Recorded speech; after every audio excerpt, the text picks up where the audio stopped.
The power of reframing. Annie Duke's How to Decide, Simple Tools for Making Better Choices is a treasure trove of practical advice on how to make better decisions in life. Annie begins the chapter with a story about a friend of hers named Jane, who was struggling to quit smoking. Jane had tried multiple times to quit but had always failed, and she felt ashamed and defeated. Annie asked Jane to reframe her situation and look at it from a different perspective. "You're not a failure for trying and failing," Annie told her. "You're a winner for trying and trying again. You're not a smoker trying to quit, you're a non-smoker who is learning how to stay that way." Jane was skeptical at first, but she decided to give reframing a try. She started to think of herself as a non-smoker and focused on the positive aspects of her decision to quit. Instead of feeling deprived of cigarettes, she felt empowered by her ability to resist them. She stopped thinking of herself as a failure and started to see herself as a success in progress. Annie explains that reframing is a powerful tool for making better decisions because it allows us to change the way we think about our choices. Instead of focusing on the negatives or the barriers, we can focus on the positives and the opportunities. The more we practice reframing, the easier it becomes to see things in a different light and make better choices. Annie provides many other examples and practical tips for how to reframe different aspects of life, from relationships to work to health. But the underlying message is simple: we have the power to choose how we think about our circumstances, and that can make all the difference in the world. So, the power of reframing is not just about quitting smoking, but it's about changing how we think about ourselves and life decisions. Reframing can turn a negative into a positive and help us become better decision makers.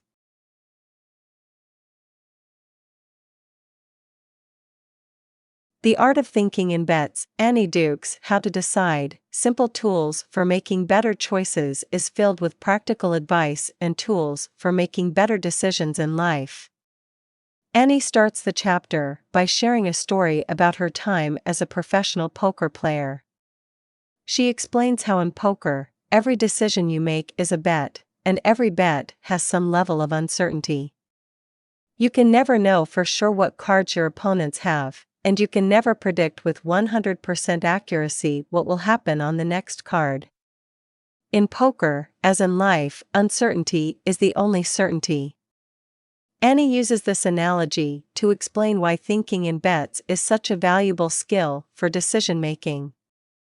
When we acknowledge the uncertainty of any decision we make, we can stop looking for guarantees of success and start focusing on making the best possible choice given the available information. This approach allows us to factor in risk and reward, and make better choices overall. Annie also explores the cognitive biases that can get in the way of thinking in bets, such as overconfidence, confirmation bias, and hindsight bias. She provides practical strategies for recognizing and overcoming these biases, such as keeping a decision journal and seeking out diverse perspectives. The chapter also includes a fascinating case study of former U.S. Secretary of Defense Donald Rumsfeld, who famously spoke about known knowns, known unknowns, and unknown unknowns. Annie shows how Rumsfeld's approach, while flawed in some ways, was essentially a way of thinking in bets and acknowledging the limits of our knowledge. Overall, the art of thinking in bets is a powerful tool for anyone who wants to make better decisions in life. By embracing uncertainty and thinking in terms of risk and reward, we can overcome cognitive biases and make more informed choices. The chapter provides a wealth of practical advice and fascinating examples, making it one of the most valuable parts of the book.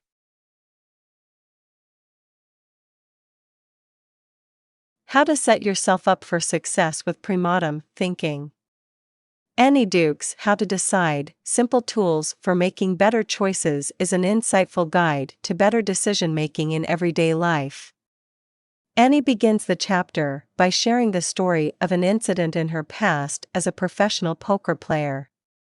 She explains how she was playing against a skilled opponent who had just won a big hand, and she was feeling frustrated and angry. It wasn't just the loss of money that bothered her, it was the emotional toll it took on her judgment.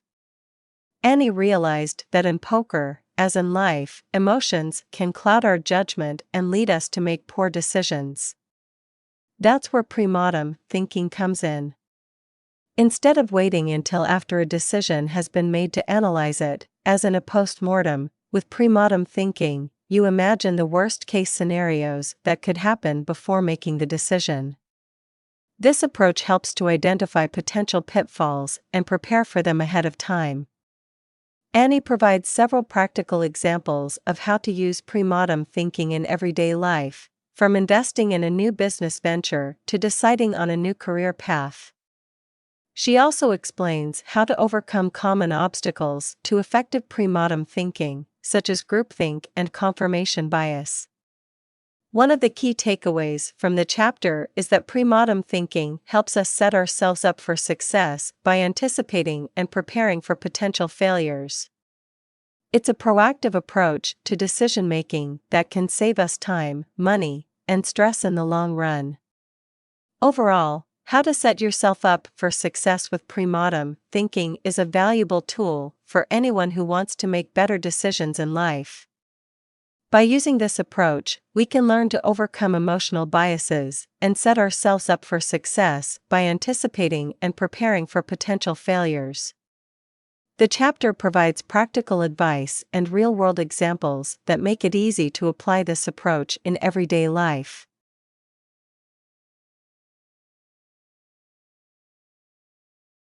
The Power of Making Trade. Annie Duke's How to Decide, Simple Tools for Making Better Choices is a practical guide to improving decision-making in everyday life.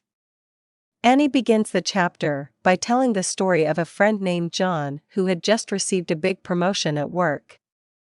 John was excited about the opportunity but was also concerned about the long hours and stress that came with the job. Annie explained that making trade-offs is an essential skill for achieving our goals and maintaining a sense of balance in our lives. Making trade-offs is about recognizing that we can't have everything we want all the time, and it's about choosing the option that provides the most substantial benefit to us given our values and priorities. It's a process of weighing the pros and cons of each decision and choosing the one that aligns with our goals. Annie provides several useful tips for making trade-offs, including prioritizing goals, identifying the most critical factors in each decision, and being willing to compromise. She also offers advice on avoiding common traps that can derail trade-offs, such as sunk cost fallacy and status quo bias. One of the key takeaways from the chapter is that making trade-offs allows us to balance our short-term desires with our long-term goals. We can't always have what we want right now, but by making thoughtful choices, we can achieve our most important objectives over time. Overall, the power of making trade-offs is a valuable tool for anyone who wants to make better decisions in life.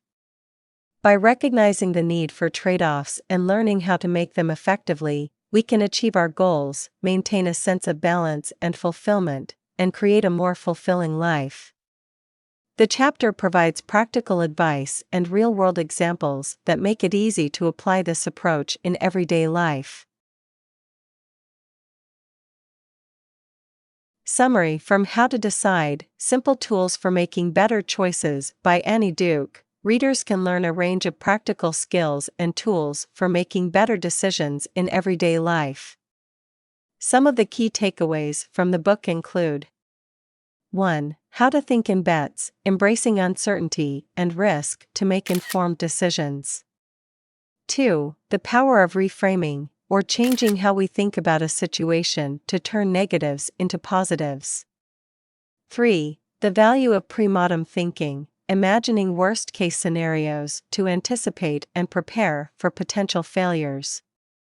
4. The importance of making trade-offs, balancing short-term desires with long-term goals to achieve a sense of fulfillment and balance. Along with these specific tools, the book also highlights the importance of recognizing and overcoming cognitive biases, seeking out diverse perspectives, and being willing to adapt and change our decisions as we learn and grow. Overall, How to Decide provides a practical and actionable guide to making better choices and living a more fulfilling life.